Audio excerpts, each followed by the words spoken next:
e aquele que a si mesmo se humilhar será exaltado. Jesus, Evangelho de Lucas, capítulo 14, versículo 11.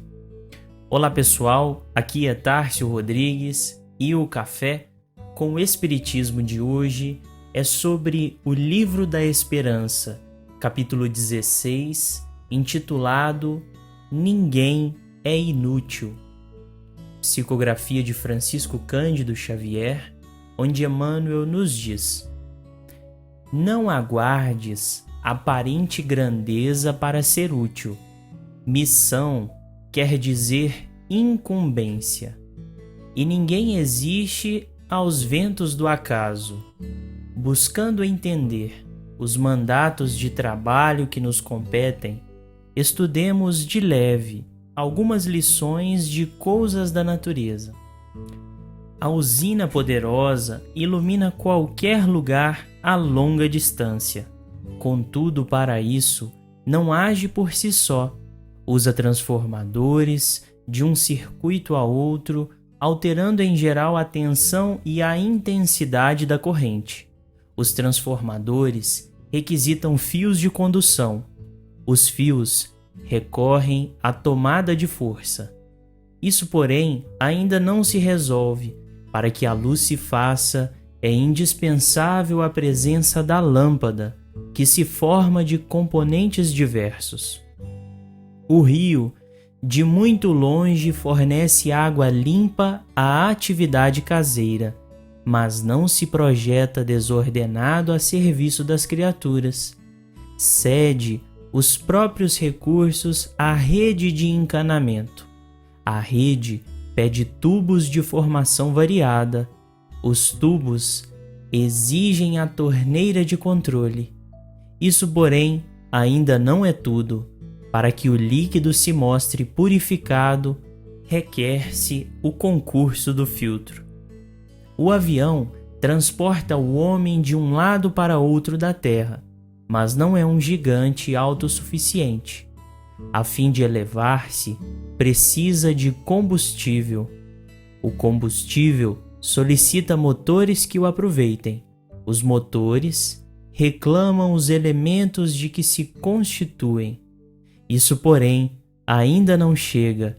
Para que a máquina voadora satisfaça aos próprios fins, é indispensável se lhe construa adequado campo de pouso.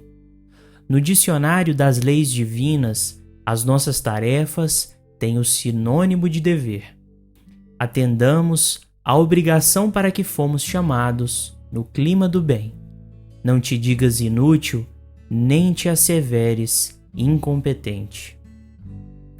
A lição trazida por Emmanuel reforça que, independente do quão qualificados somos para uma tarefa, estamos sempre aptos a contribuir, mesmo que com reduzida parcela no conjunto da obra.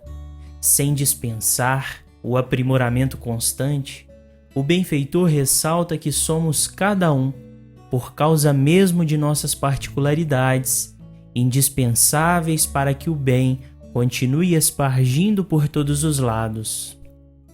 A reflexão se propõe a comentar sobre a virtude da humildade, ensinada pelo Cristo e elaborada no capítulo 7 de O Evangelho segundo o Espiritismo, onde extraímos a seguinte fala de Kardec: o Espiritismo sanciona pelo exemplo a teoria mostrando-nos a posição de grandes no mundo dos espíritos, os que eram pequenos na terra, e bem pequenos muitas vezes, os que na terra eram os maiores e os mais poderosos. É que os primeiros, ao morrerem, levaram consigo aquilo que faz a verdadeira grandeza no céu, e que não se perde nunca, as virtudes, ao passo que os outros tiveram de deixar aqui o que lhes constituía a grandeza terrena e que não se leva para a outra vida: a riqueza, os títulos, a glória, a nobreza do nascimento. Nada mais possuindo senão isso, chegam ao outro mundo privados de tudo, como náufragos que tudo perderam, até as próprias roupas.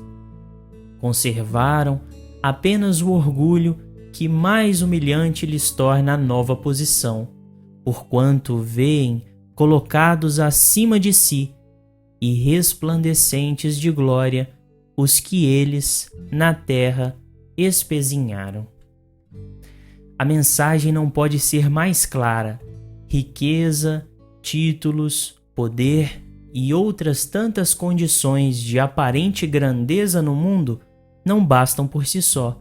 São condições em que nos encontramos ou nos encontraremos, hora ou outra, para dilatar as nossas possibilidades de servir ao próximo, e se constituem de condições extremamente perigosas a nos incitarem o orgulho, o egoísmo e a vaidade, fazendo com que nos esqueçamos de nossa real condição de espíritos falíveis e imperfeitos. Portanto, não aguardemos a mudança nas circunstâncias para sermos úteis, independente do lugar ou da condição em que nos encontramos.